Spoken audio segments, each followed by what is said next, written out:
Good morning friends, मैं engineer Dinesh. दोस्तों, आज हम चर्चा करने जा रहे हैं about the difference between entrepreneurship and business.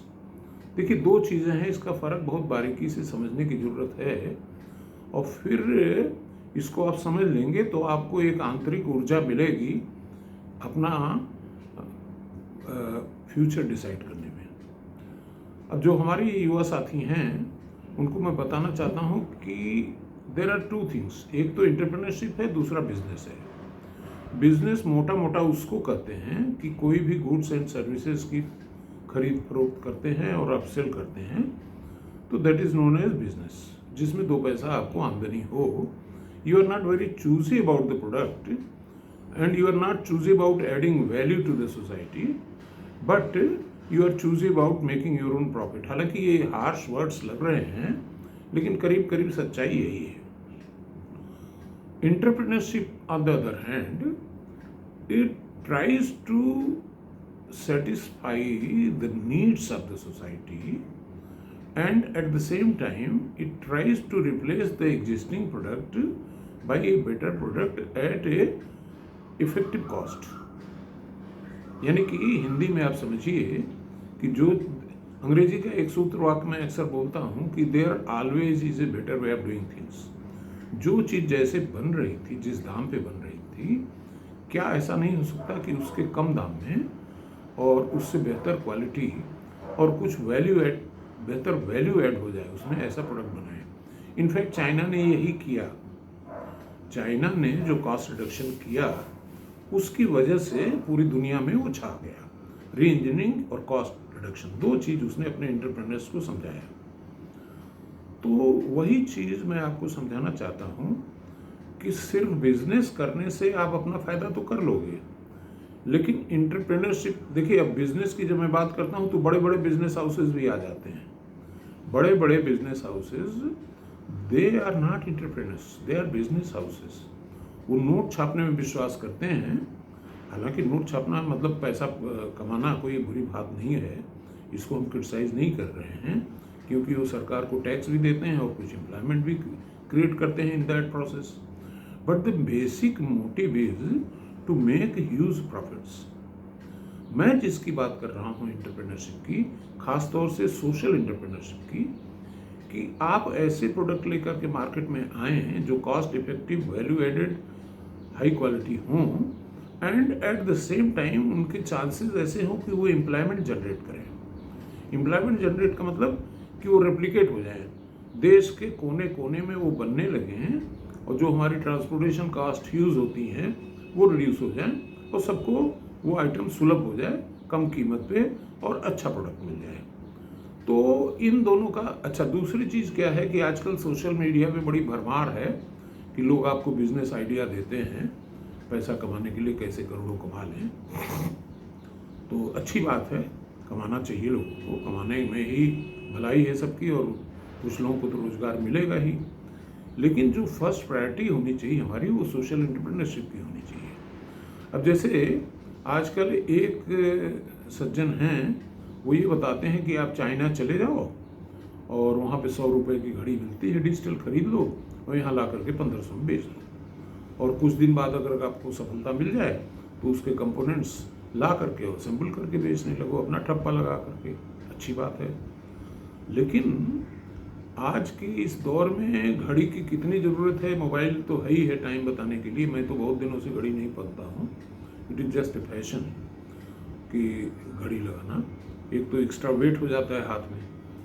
तो मेरा कहने का मतलब ये है कि घड़ी ला के बेचना और फिर उसको असेंबल करना, ये हमारी आवश्यकता नहीं, मूलभूत आवश्यकता नहीं है। अब जैसे एक मैं इसको एक्सप्लेन करता हूँ कि बाहर से सामान कैसे ला करके आप पैसा कमा सकते हैं। देखिए, एक ये गिलास है कांच की, तो this glass I purchased in US at $5। करीब 5-6 साल पहले खरीदा था मैंने, और अभी तक चल रहा है। इसकी खासियत क्या है कि इसमें इन्होंने 2 लेयर्स बनाई कांच की, और उन 2 लेयर्स के बीच में संभवतः एयर ही होगा, क्योंकि हवा निकालने के लिए कहीं पे कोई जॉइंट या रास्ता दिख नहीं रहा है। लेकिन फिर भी चूंकि एयर की थर्मल कंडक्टिविटी कम है, तो इसलिए इसमें बाहर अगर गर्म चीज़ रखते हैं तो बाहर अंदर गर्म चीज़ रखते हैं, चाय कॉफ़ी, तो बाहर का सरफेस गर्म नहीं होता, आसानी से आप चाय इसमें पी सकते हैं। तो अब ये प्रोडक्ट आप अमेरिका से इंपोर्ट करके बेचें या इंडिया में बनाएं, थोड़ी इसकी ज़रूरत तो है हमारे जैसे लोगों को। I am very much temperature sensitive, मैं गर्म चीज़ों को होल्ड नहीं कर पाता हूँ, और मेरे ख्याल से ऐसे तमाम लोग होंगे, तो they can be benefited with this product. लेकिन हमारे समाज की मूलभूत आवश्यकता ये कांच का गिलास नहीं है।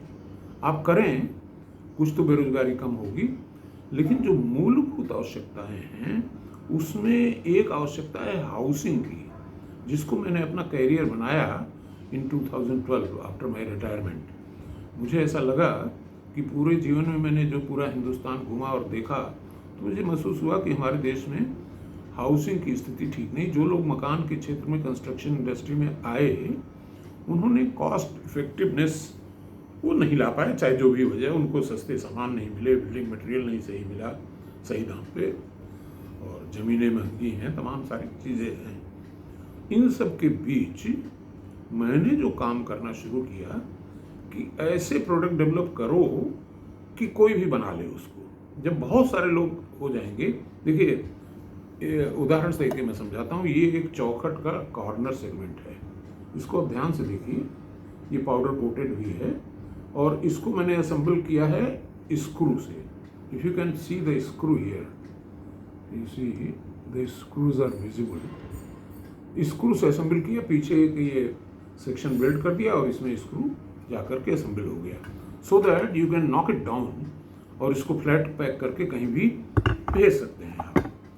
तो ये जो प्रोडक्ट है, इसको any fabricator, anybody with small investment in on machines, something like 5 to 10,000 आप बना सकते हो, क्योंकि इसमें प्रोफाइल बनी बनाई रोलिंग मशीनों से बन के आती है, गैल्वनाइज्ड आयरन में, और कहीं पे भी आप थोड़ा सा इसमें कटिंग वटिंग करके छेद कर दीजिए, तो ये सेक्शंस आपके रेडी हो गए असेंबली के लिए, और फिर इसको पाउडर कोट करके पैक करके आप भेज दीजिए, या इंस्टॉल भी कर सकते हैं कहीं भी ले जा करके। तो ये हर शहर में, गांव-गांव में ये इंडस्ट्री फ्लरिश कर सकती है। तो कहने का मतलब ये मेरा हुआ कि प्रोडक्ट ऐसे एंटरप्रेन्योरशिप, यानी कि जो मैं एम्फेसाइज कर रहा हूँ, that is called as social entrepreneurship. अगर हमारे एंटरप्रेन्योर्स ऐसे प्रोडक्ट लेकर के आए हैं जो आसानी से रेप्लिकेट हो जाए और कहीं भी बन जाए, तो हमारी जो बेरोजगारी की समस्या है काफ़ी, एक तो मैंने एक छोटा सा एक उदाहरण बताया है, ऐसे बहुत सारे उदाहरण हैं। अब दीवार जो ईंटें की बनती है, उसको मैंने ड्राई वाल से बनाया। ड्राई वाल का मतलब छोटा सा स्टील का स्ट्रक्चर बनाया और दोनों साइड से बने बनाए सीमेंट के बोर्ड उसमें स्क्रू कर दिए। आप इंटरनल वाल्स को प्लाई से भी, और तमाम सारी मटेरियल ऐसे हैं जिससे आप इंटरनल वाल्स आसानी से बना सकते हैं पार्टीशन की। और इसके अलावा आउटर वाल्स पे मैंने बहुत काम किया, और हालो वाल्स बनाई, इंसुलेटेड वाल्स बनाई। मेरा कहने का मतलब ये है कि emphasis should be on social entrepreneurship for a country like India. और ख़ास तौर से एंटरप्रेन्योरशिप का मकसद यही होना चाहिए कि जो चीज़ जैसे बन रही है उससे बेहतर तरीके से हम कैसे बना सकते हैं, वहीं पे आपको एंट्री मिलेगी।